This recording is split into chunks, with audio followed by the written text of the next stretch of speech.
돈의 가치를 알고자 하거든 가서 돈을 조금 빌려보라. 돈을 빌리러 가는 것은 슬픔을 빌리러 가는 것이다 라고 벤자민 프랭클린은 얘기했습니다. 벤자민 프랭클린은 대통령은 못했지만 미국에서는 대통령급 이상으로 인지도가 있는 인물이죠. 미국 달러화 중 100달러의 도안으로 채택된 인물이기도 합니다. 100달러 지폐는 미국의 국력과 경제력의 상징이고 특히 후진국에서는 특권층의 전유물로 인식되기도 하죠. 북한 주민들조차 김일성 할아버지보다 벤자민 할아버지가 힘이 세다는 말을 하기도 한다는 설이 있습니다. 돈은 벌기도 힘들고 쓰기도 힘든다는 말이 있죠. 특히 요즘은 빚만 없어도 부자라는 말이 실감나는 때일 것입니다. 돈이란 힘이고 자유이며 모든 악의 근원이기도 한 동시에 한편으로 최대의 행복이 되기도 한다는 말과 같이 우리의 삶에서 엄청난 영향력을 준다 할 것이죠. 세계에서 가장 큰 도시락 외식 전문업체 스노우폭스를 일군 재미교포 사업가 김승호 회장은 1천만 원을 가지고 1조 원을 만든 비결로 부자가 되려면 꼭 알아야 할 돈의 속성 5가지를 얘기하고 있습니다. 그는 적은 돈을 모아 늘리려면 돈이 어떤 성질을 지니고 있는지 알아야 한다고 강조하고 있죠. 그분이 주장하는 돈의 속성 첫 번째는 돈은 중력과 같다는 것입니다.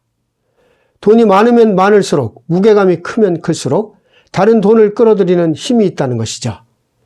처음 한 개의 매장을 300개로 확대할 때까지는 몇 년이 걸렸지만 300개에서 600개로 늘리는 데는 1년도 걸리지 않았다는 것입니다. 돈 역시 가속이 붙기 시작하면 순식간에 불어난다는 것이죠.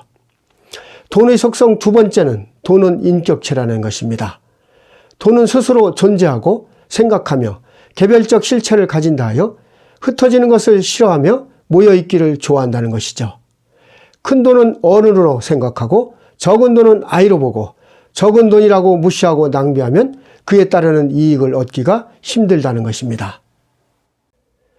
돈의 속성 세 번째는 일정 수입이 불규칙 수입보다 훨씬 강하다는 것입니다. 일정하게 들어오는 돈은 큰 힘을 지닌다 하여 현금 흐름이 균일하게 유지되면 돈이 조직화에 강한 결속력이 생긴다고 얘기하고 있죠. 돈의 속성 네 번째는 고생해서 번 돈은 공짜 돈보다도 힘이 세다는 것입니다. 같은 돈 1,000만 원일지라도 돈을 번 과정에 따라 그 무게는 다르다는 것이죠. 고생해서 번 돈의 무게가 100kg이라면 쉽게 얻은 돈의 무게는 1kg도 안 된다는 것입니다. 복권 당첨이나 누군가가 준 돈, 갑자기 사업이 흥해서 모인 돈, 유산 상속 등이 이에 해당하는 것으로 젊은 사업가들이 운에 의해 성공하는 경우 이 원리를 인지하지 못해 사업을 접는 사례가 많다는 것이죠. 돈의 속성 5번째는 남의 돈을 대하는 태도가 돈을 대하는 내 인격의 기본이 된다는 것입니다.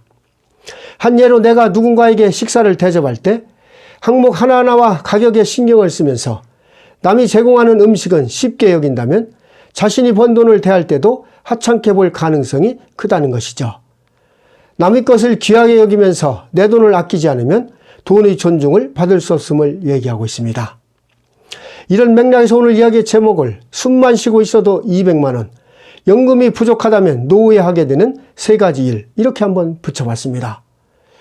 현재 통계만 놓고 본다면 일부 사람들을 제외하고는 국민연금만 갖고 노후 생활을 꾸리기는 어렵다 할 것이죠. 우리나라보다 먼저 초고령 사회에 진입한 일본은 약 4천만 명이 넘는 노인들이 공적연금을 수령하고 있고 외벌이 부부의 월 평균 연금액이 우리 돈 약 210만 원 정도로 나와 있습니다. 일본의 경우 노인 인구의 약 절반 정도가 공적연금만으로 생활하고 있죠. 그렇기 때문에 노후에 큰 병에 걸리는 것과 배우자와의 사별로 혼자가 되는 것, 이러한 2가지 걱정으로 소비 성향이 낮아 공적연금만으로도 기본 생활이 충분하다고 분석하는 사람들도 있습니다. 퇴직 당시 여유자금으로 통장에 2, 3억 정도를 가지고 있다 해도 이런 2가지 걱정 때문에 쉽게 돈을 꺼내 쓰지 못한다는 것이죠. 노후에는 집에서 그냥 숨만 쉬며 지내도 기본적으로 지출되는 돈이 많기 때문에 가계 수익의 다원화를 해놓지 않으면 자칫 은퇴 후 파산할 수 있음을 전문가들은 경고하고 있습니다. 그렇다면 은퇴 후 빈곤층으로 전락하지 않으려면 어떻게 대비해야 할까? 우리나라 조사 결과를 보면 적극적인 자산운용과 재취업, 그리고 식비 등 생활비를 대폭 줄이겠다는 응답들이 가장 많았습니다. 대부분 연금만으로 생활하고 있는 일본 노인들의 경우 생활이 어려워지면 다음과 같은 세 가지를 겪으면서 살아갈 수밖에 없다는 것이죠.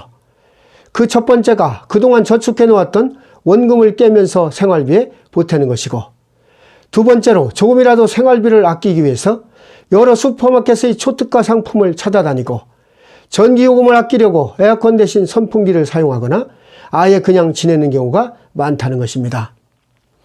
건강만 허락된다면 밖에 나가 일을 해서 돈을 벌겠지만 나이가 많이 들어서는 이것이 쉽지는 않다는 것이죠.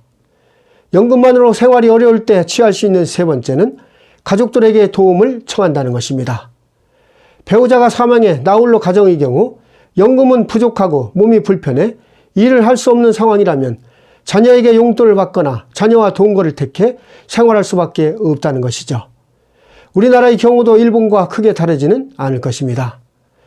인생의 노후는 경제적, 시간적으로 자유로워야 행복감이 높을 것인데 만약 그렇지 못하다면 힘겨운 노년이 될 수밖에 없을 것입니다. 이런 상황을 대비하기 위해 돈의 속성을 잘 인식하고 철저한 노후 준비가 필요할 것이죠. 가난하게 태어난 건 당신이 잘못이 아니지만 죽을 때도 가난한 건 당신이 잘못이다라고 빌 게이츠는 얘기했습니다. 오늘은 숨만 쉬고 있어도 200만 원, 연금이 부족하면 노후에 하게 되는 세 가지 일이란 제목으로 말씀을 드려봤습니다. 제 얘기를 참고하셔서 더 즐겁고 행복한 생활이 되셨으면 좋겠습니다. 오늘도 희망 아고라를 찾아주셔서 감사드리고 앞으로도 좋은 내용을 가지고 찾아뵙도록 하겠습니다. 고맙습니다.